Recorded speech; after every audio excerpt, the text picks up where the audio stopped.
বুঝছেন। আর ওর বাবাকে হারিয়ে এই ধনকে যদি আমি হারিয়ে দিই, কোনো জায়গায় থিয়ে দিই, আমি বাঁচবো বলেন তো? আমার বাবু 3 তারিখ হয়েছে, গত মেয়ে বাবু হয়েছে সিজার করে। আমাকে আমার স্বামী কিছুই বলেনি। সন্ধ্যা 6টার সময় আমাকে বললো যে আমি আসছি তো আমার মেয়ের ওষুধ নিয়ে, প্রসাব করছিল না, এ বলে গেছে। আমি 4:30টার সময় ফোন দিয়েছি, বলছে যে আমি ওষুধ নিচ্ছি আর একটা চায়ের অর্ডার দিয়ে চাটা খাচ্ছি, দিয়ে চলে আসছি। এর মধ্যে 10 মিনিট পর ফোন দিয়েছি, ফোন অফ। আমার হাজব্যান্ডের ফোন অফ পাচ্ছি না। 1 ঘন্টা ট্রাই করলাম, কেটে উঠে ফোন লাগাচ্ছি, কেউ বলতে পারছে না যে আমার সাথে যোগাযোগ করেছে। এর মধ্যে পরে আমার রাত 10টার সময় একজন বলছে যে ভাবি ভাইয়ের বেলে হাত পা কেটে নিয়েছে নাকি। আমি তখন, আমার রুমে কেউ নাই।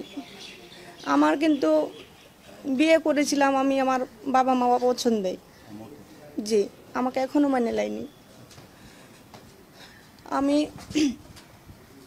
আমার এই সিজার হয়েছে, তাও আমার ফ্যামিলি থেকে আমার এই যে বোনটা এসেছিল 2 দিন থেকেছে মেডিকেলে, আমার মেডিকেল থেকে বের করে চলে গেছি মিশনে, জি, মিশন হাসপাতাল। দিয়ে আমি তখন বললাম আমার একজনকে, ওর ফ্রেন্ডকে, যে আপনার বন্ধু বলছে যে বিনোদপুরে আমি চা খাচ্ছি, দিয়ে আমি চলে আসছি।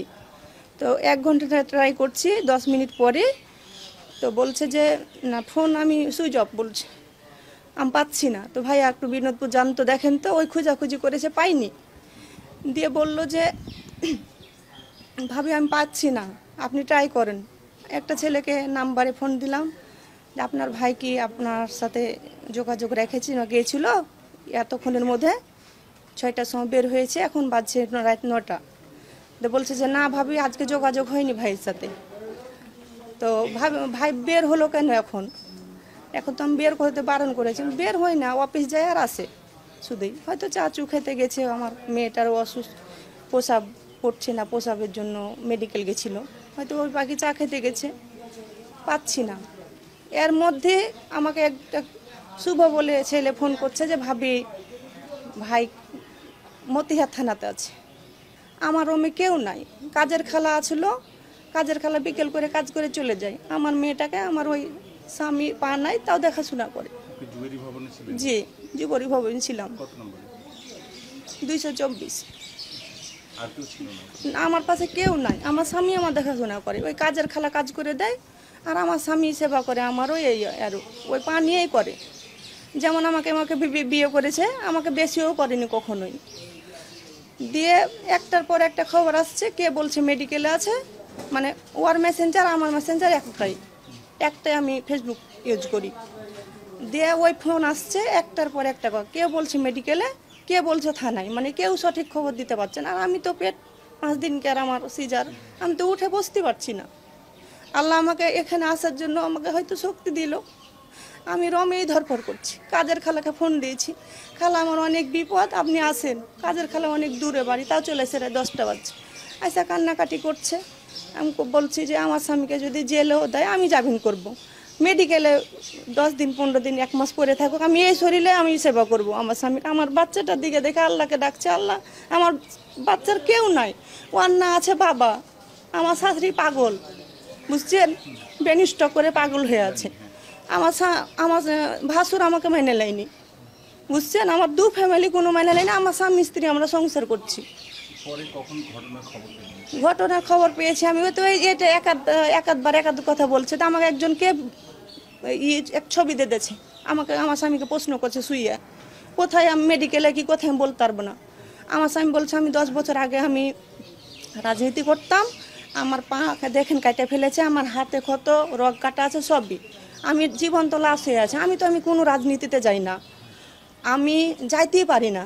আমার হাতে পায়ে ধরা হোক যা হোক, আমার 23-22 চাকরিটা হয়েছে, কোনো রকমে চাকরিটা হয়েছে, বুঝছেন। আমাদের যখন রিলেশন চলে তখন কত হাতে পায়ে যে বিউটি, আমার মনে হয় চাকরি হলো না, আমি মনে হয় তোমাকে সুখী করতে পারলাম না, আমাকে চাকরি এত আমার ক্ষত, তো আমার চাকরি করে দিচ্ছে না কেউ। তো যা হোক দয়া করেছে, চাকরিটা দিয়েছে, চাকরি করে আমাকে গ্রহণ করেছিল। দিয়ে এই তো চাকরি তো বেতন বেশি না, টাকা পাই খরচ হয়ে যায়, আমার অল্প দিনের চাকরি, আমার 2 টাকা তো আমার সিজার করেছে, তা ওই যে আমার বোনটা টাকা দিয়েছে, আগে খালা দিয়েছিল, খালাকে পরিশোধ করেছে আমার বোন, 25,000 টাকা খরচ করেছে আমার বোন। মৃত্যুর খবর পেয়েছি, আমাকে সব বলছে আপনি ভাবি অস্থির হয়েন না, ভালো আছে, ক্ষত হয়ে আছে, অপারেশন থিয়েটারে নিয়ে গেছে, সিলাই টিলা দিয়ে হয়তো থানাতে ভরু কাজ হোক জামিন করবো। এটা শুনলাম একটু মনে শান্তি হলেন, যা তো ভালো তো আছে, কি বেঁচে আছে আমার স্বামী, হোক 1 মাস অসুস্থ হয়ে থাক, আমি জামিন করব থানা গেলে। তারপরে 11টার সময় আমাকে একজন ফোন করছে যে ভাবি খালা কি আছে, মানে কাজের খালার কথা বলছে, তো বলছে আছে, দেন তো ভাবি ফোনটা। কাজের খালাকে দিয়েছে, বলছে যে ভাবি তো অসুস্থ মানুষ, তো এখন বলিয়েন না, বললেন যে আছে একরকম হয়ে, মাসুদ মারা গেছে। হয়তো আমি তখন শেষ, আমি বিচার চাই, আমার মেয়েটাকে কীভাবে মানুষ করব, আমার দায়িত্ব নেই, আমার মেয়ের আর আমার শ্বশুর শাশুড়ির কুল কেউ নাই, আর আমার মা বাবা তো এখন আমার মেয়ের মুখ দেখতে আসেনি। নাম আঁখিকে দিব বলেছিল 15 তারিখ, নাম রাখবো বলেছিল, তো বলছে যে মাসুমা রাখবো বলছিল, মাসুদ নাম মাসুমা আক্তার রাখবো বলছিল। খুবই খুশি, মানে যখন বের হয় আম্মু আম্মু আম্মুকে বলো, তুমি বলো আমাকে, বলো আম্মু আমি যাবো, আব্বু আপনার সাথে, আব্বু আপনার সাথে যাবো, আমি যাবো, বলো, আমি অনেকগুলো খাবার কিনে দিব। কেউ নাই ওর, মাটা পাগলি, একবার এই যে এত আন্দোলন তাও একবার খোঁজ খবর নিতে পারবে না। আর ভাইয়ের সাথে তো ওরকম সম্পর্ক নাই, বুঝছেন। এই বাচ্চা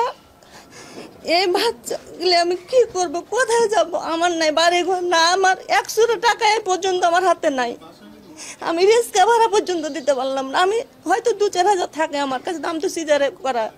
আমার বোন ওকে 25,000 টাকা তুলে দিয়েছিল, ওই খালা আগে দিয়েছিল, তখন খালার কাছে মান সম্মান থাকবে না, ভাইয়া আপনি ওই টাকাটা পরিশোধ করে দিন।